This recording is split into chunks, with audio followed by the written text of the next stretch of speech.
پرانے وقتوں کی بات ہے۔ شہر بغداد میں ایک ہارون نامی شخص رہتا تھا جو اپنی بیوی اور بچوں کے ساتھ نہایت تنگ دستی کی زندگی بسر کر رہا تھا۔ مکان کے نام پر اس کا ایک مٹی کا چھوٹا سا گھر تھا جسے محلے والے تنزن قبر نما گھر کہتے تھے۔ ہارون سارا دن محنت مزدوری کرتا، لیکن پھر بھی اس کے حالات میں کوئی بدلاؤ نہ آیا۔ غربت اس کی رگ رگ میں رچ بس گئی تھی۔ اس کا لباس پھٹا ہوا تھا، بدن کمزور، چہرے پر پریشانیوں کی جریاں اور ہاتھوں میں مزدوری کے سخت نشان تھے۔ انہیں کبھی کھانا میسر ہوتا اور کبھی فاقوں میں دن گزارنے پڑتے۔ اس کی بیوی بھی اس کی غربت سے تنگ آ چکی تھی اور وہ ہارون کو ہی کوستی رہتی کہ اگر تم کوئی ڈھنگ کا کام کر رہے ہوتے تو آج ہمارے یہ حالات نہ ہوتے۔ ہارون اپنی بیوی کو بہت سمجھاتا کہ حالات بدلنے میں دیر نہیں لگتی، اللہ جب چاہے کسی کے حالات بدل سکتا ہے، لیکن اس کی بیوی اس کی باتوں پر کوئی توجہ نہ دیتی۔ ایک دن ہارون ایک جگہ پر مزدوری کر رہا تھا۔ مزدوری کے دوران ایک اینٹ گری اور ہارون کی ٹانگ بری طرح زخمی ہو گئی۔ ہارون وہاں پر بیٹھا چیخنے لگا۔ دوسرے مزدوروں نے ہارون کو گرا ہوا دیکھا تو انہوں نے ہارون کو سہارا دے کر اٹھانے کی کوشش کی۔ انہوں نے ہارون کو اٹھا تو لیا، لیکن وہ چلنے پھرنے سے قاصر تھا۔ وہ ہارون کو ایک طبیب کے پاس لے گئے۔ طبیب نے ہارون کا معائنہ کیا اور اسے کہنے لگا کہ تمہاری ٹانگ ٹوٹ چکی ہے اور اب مہینوں تک تم کوئی کام نہیں کر سکتے۔ ہارون پر آزمائشوں کا پہاڑ ٹوٹ چکا تھا۔ گھر کی روزی روٹی کا ذریعہ وہ واحد خود تھا اور وہی بیکار ہو چکا تھا۔ ہارون کے دوستوں نے اسے گھر تک چھوڑ دیا۔ گھر پہنچا تو اس کی بیوی نے ہارون کی جب یہ حالت دیکھی تو وہ اس پر برس پڑی اور اس سے کہنے لگی، تم دیکھ کر کام نہیں کر سکتے تھے، ویسے ہی اب تم ہڈ حرام ہو چکے ہو اور گھر میں فارغ بیٹھنے کا کوئی بہانہ تلاش کر رہے تھے۔ تم اپنی ٹانگ کو لے کر بیٹھے رہو گے تو ہم کہاں سے کھائیں گے؟ ہارون کے چھوٹے چھوٹے بچے تھے، اسے سمجھ نہیں آ رہی تھی کہ وہ کیا کرے۔ وہ اس قدر غریب تھا کہ کوئی اسے قرض بھی نہیں دیتا تھا، کیونکہ اس کے آس پاس کے لوگ یہ سمجھتے تھے کہ جو ہارون کو قرض دے گا وہ اپنے پیسوں کو بھول جائے، وہ کبھی بھی ان کے پیسے نہیں لوٹا پائے گا۔ اس گاؤں میں ہارون کے کوئی رشتہ دار بھی نہیں رہتے تھے۔ مجبوراً ہارون نے اپنی عزت نفس کو قربان کر دیا اور اس نے بھیک مانگنے کا فیصلہ کیا۔ وہ ہارون جو بہت خوددار تھا اور کبھی کسی کے آگے ہاتھ نہیں پھیلاتا تھا اور مزدوری کر کے اپنے گھر والوں کا پیٹ پالتا تھا، اب وہ اپنی لاٹھی کے سہارے شہر کی گلیوں میں سوال کرتا پھرنے لگا۔ وہ سارا دن شہر کے ایک چوراہے پر بیٹھا رہتا اور آنے جانے والے لوگوں سے بھیک کا سوال کرتا۔ لوگ اسے کچھ نہ کچھ دے دیا کرتے تھے۔ شام کے وقت وہ اپنے مٹی کے گھر میں واپس پہنچ جاتا۔ وہ اللہ سے بہت دعا کرتا کہ اے اللہ اس کے حالات بدل دے۔ شاید اللہ نے اس کی دعا قبول کر لی تھی اور اس کے حالات بدلنے کا فیصلہ کر لیا تھا۔ ہارون ساری رات عبادت کرتا اور جب اس کی آنکھ لگتی تو نیند میں اسے ایک عجیب سا خواب آتا جس میں وہ اڑ رہا ہے اور کوئی بار بار اسے کہتا، اے اللہ کے بندے تبریز جاؤ، تبریز کی طرف سفر کرو۔ پہلے دن جب اس کو یہ خواب آیا تو اس نے اس خواب کو نظر انداز کیا اور اس خواب کو اپنے ذہن سے جھٹک دیا۔ اگلی رات کا وقت ہوا اور جب وہ عبادت سے فارغ ہو کر ہو گیا تو اسے پھر وہی خواب آیا اور ایک اجنبی سی آواز اسے بار بار کہنے لگی، اللہ کے بندے تبریز جاؤ۔ اگلے دن جب اسے پھر وہی خواب آیا تو اس نے اپنے خواب کا ذکر اپنی بیوی سے کیا، جس پر اس کی بیوی طیش میں آ گئی اور اس سے کہنے لگی، تمہارا دماغ خراب ہو گیا ہے، تم ہم سب کو بھوکا پیاسا چھوڑ کر تبریز جانا چاہتے ہو، تمہاری تو ٹانگ بھی ٹوٹی ہے، تم وہاں کیسے جاؤ گے؟ تم پاگل ہو چکے ہو جو اپنے خواب کے پیچھے بھاگنے کی کوشش کر رہے ہو۔ صاف صاف کہو کہ تم ذمہ داری سے بھاگنے کی کوشش کر رہے ہو اور ہمیں چھوڑ کر جانا چاہتے ہو۔ بیوی کی یہ بات سن کر ہارون خاموش ہو گیا۔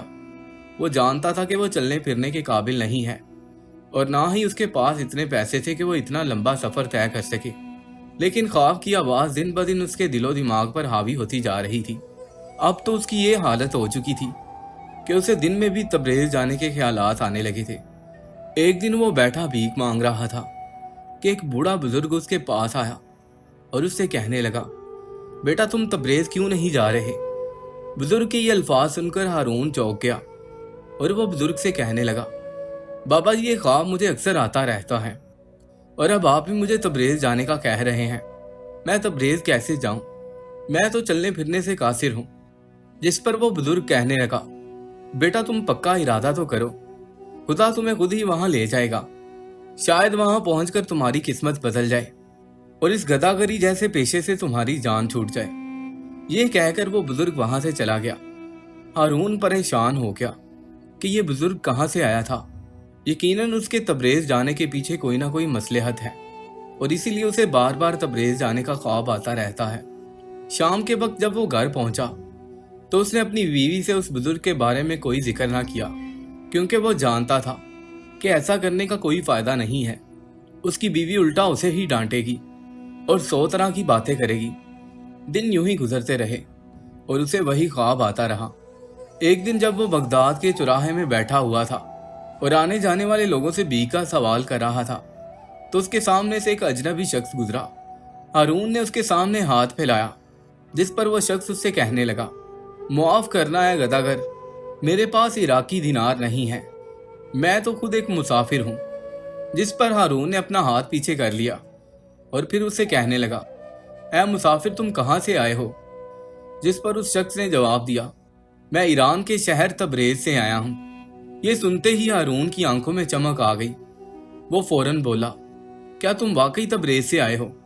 जिस पर वो शख्स कहने लगा, हाँ हाँ, तुम्हें क्या मेरी बात पर यकीन नहीं है? तो हारून फौरन उससे कहने लगा, ठीक है तुम मुझे भीख ना दो, लेकिन क्या तुम मुझे तबरेज अपने साथ ले चलोगे? मैं तुम्हारे साथ चलना चाहता हूँ, तुम बस मुझे तबरेज तक ले जाओ। मुसाफिर ने हारून को हैरानी से देखा और उससे कहने लगा, तुम इस हालत में तबरेज जाओगे? तुम्हारी तो टांग भी टूटी हुई है। हारून ने थके हुए लहजे में कहा, हाँ मैं जानता हूँ मेरी टांग टूटी हुई है, लेकिन फिर भी मेरा वहां पर जाना बहुत जरूरी है। कई दिनों से मुझे ख्वाब आ रहा है और शायद तुम्हें अल्लाह ने मेरे लिए एक वसीला बनाकर भेजा है।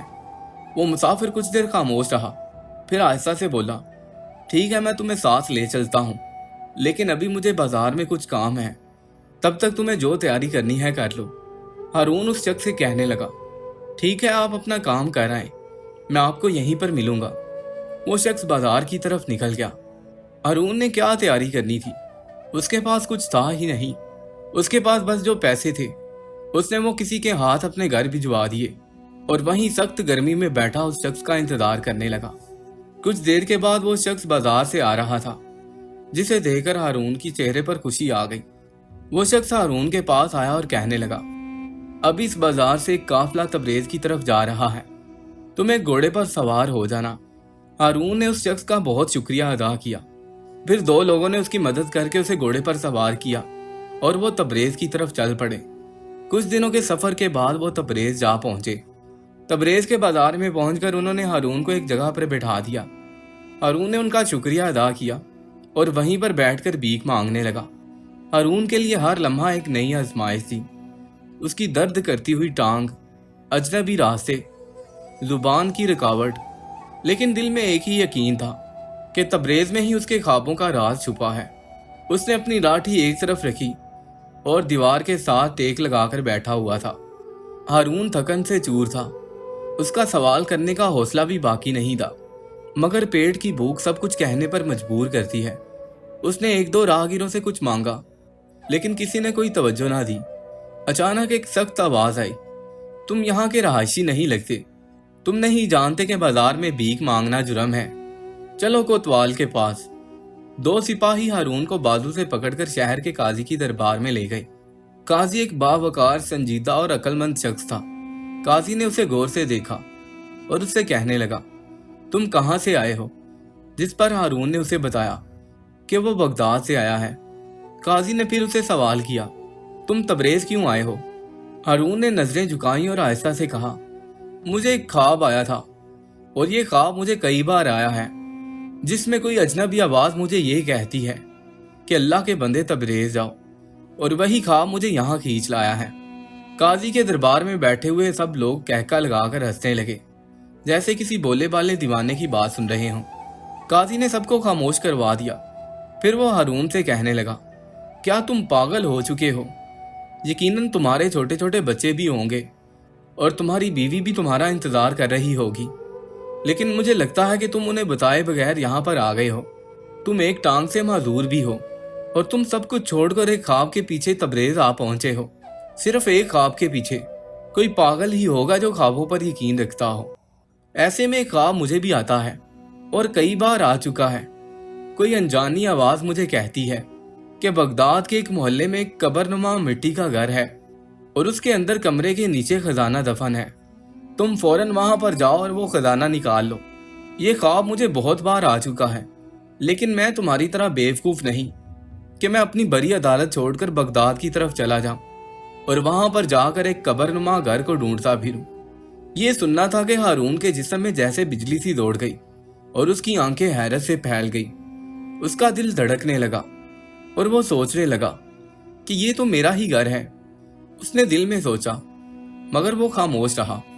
काजी ने सख्त लहजे में कहा, देखो तुम माजूर हो, इसलिए मैं तुम्हें कोई सजा नहीं दूंगा। मैं तुम्हें वापस जाने का किराया दे देता हूँ। तुम कुछ रियाल लो और किसी काफले के साथ फौरन आज ही यहाँ से निकल जाओ। अगर तुम दोबारा बाजार में मांगते हुए नजर आए तो कैद में डाल दिए जाओगे। हारून ने ना सर हिलाया और ना ही कोई जवाब दिया। हारून ने काजी का शुक्रिया अदा किया और रियाल लेकर सीधा शहर से निकलने वाले रास्ते की तरफ बढ़ने लगा। उस रास्ते पर एक काफिला बगदाद की तरफ जा रहा था। हारून ने काफिले के सरदार से कहा कि वो उसे बगदाद छोड़ दे, जिस पर वो कहने लगा, हाँ ठीक है, मैं तुम्हें छोड़ दूंगा अगर तुम्हारे पास पैसे हैं तो। हारून ने उसकी तरफ रियाल बढ़ाए, जिसे देखकर वो मुस्कुराया और हारून से कहने लगा, ठीक है, तुम इस घोड़े पर सवार हो जाओ। उसके दिल में एक चमकता हुआ यकीन था। वो सोचने लगा, क्या वाकई उसकी किस्मत तबरेज से जुड़ी थी और क्या वाकई उसके घर के नीचे खजाना मौजूद है। कई दिनों के बाद वो बगदाद पहुंचा। जैसे ही वो अपनी गली में दाखिल हुआ, उसकी बीवी दरवाजे पर ही बैठी थी। उसने हारून को देखा तो उसकी आंखों से आंसू बह निकले, लेकिन उसके होंठों पर शिकवे अब भी जिंदा थे। तुम हमें छोड़कर कहाँ चले गए थे और अब यहाँ क्यों आए हो? तुम जहां पर गए थे वहीं मर जाना चाहिए था। हारून ने खामोशी से अपनी लाठी एक तरफ रखी और घर के अंदर दाखिल हो गया। उसने अपनी बीवी की किसी बात का जवाब ना दिया और कमरे के अंदर दाखिल हो गया। कमरे के अंदर एक कोने में जहां फर्श की मिट्टी कदरे नरम थी, वो वहीं पर रुक गया। उसकी सांसें तेज हो गईं और उसके हाथ पैर कांपने लगे। उसने अपने कपड़ों की गठरी से एक छोटा सा तेशा निकाला जो उसे तबरेज से वापसी पर किसी ने खैरात में दिया था। रात का वक्त था, सब सो चुके थे। हारून ने आहिस्ता आहिस्ता मिट्टी को खोदना शुरू किया।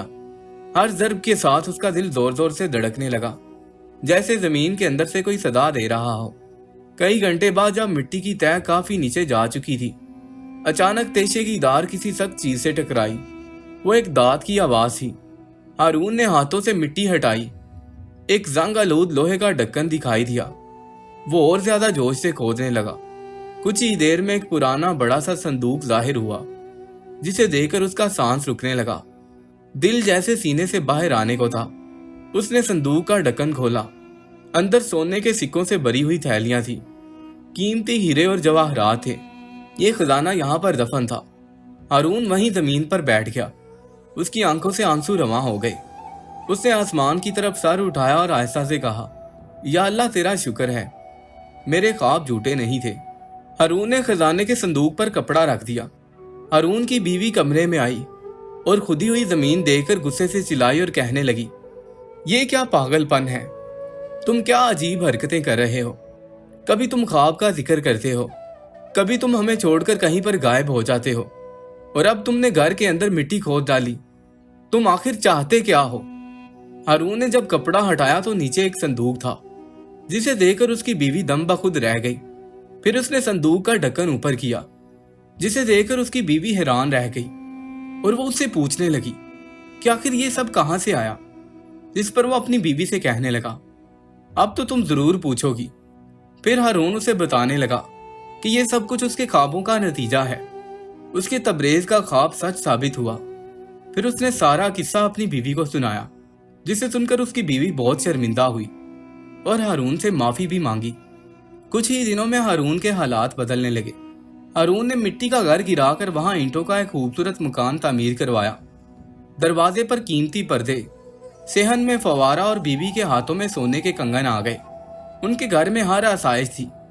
اب وہی محلہ جو ہارون کو قبرنما گھر والا فقیر کہہ کر مذاق اڑایا کرتا تھا، اس کے دروازے پر عزت سے سلام کرنے لگا۔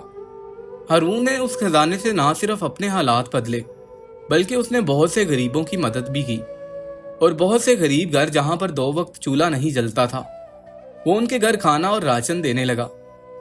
دوستو، اس کہانی سے ہمیں یہ سبق ملتا ہے کہ کبھی کبھار انسان کے خواب سچے بھی ہوتے ہیں، جنہیں نظر انداز نہیں کرنا چاہیے۔ انسان پر مشکلات وقتی ہوتی ہیں، لیکن ان پر صبر کرنے والا آخرکار کامیاب ہو جاتا ہے۔ ہارون کو خواب کے ذریعے جو خزانہ ملا، وہ دراصل اس کی نیکی، صبر اور سچائی کا صلہ تھا۔ اس نے بہت صبر کیا اور کبھی مایوس نہیں ہوا۔ اس نے اللہ پر بھروسہ رکھا، اور اسی بھروسے کی بدولت اس کے خواب سچے ہو گئے اور اس کے دن بدل گئے۔ دوستوں، امید کرتا ہوں آپ کو آج کی یہ ویڈیو بہت پسند آئی ہوگی۔ پسند آنے کی صورت میں اس ویڈیو کو لائک کر کے اپنے دوستوں کے ساتھ لازمی شیئر کیجیے گا۔ ملتے ہیں ایک اور نئی ویڈیو کے ساتھ، تب تک کے لیے اللہ حافظ۔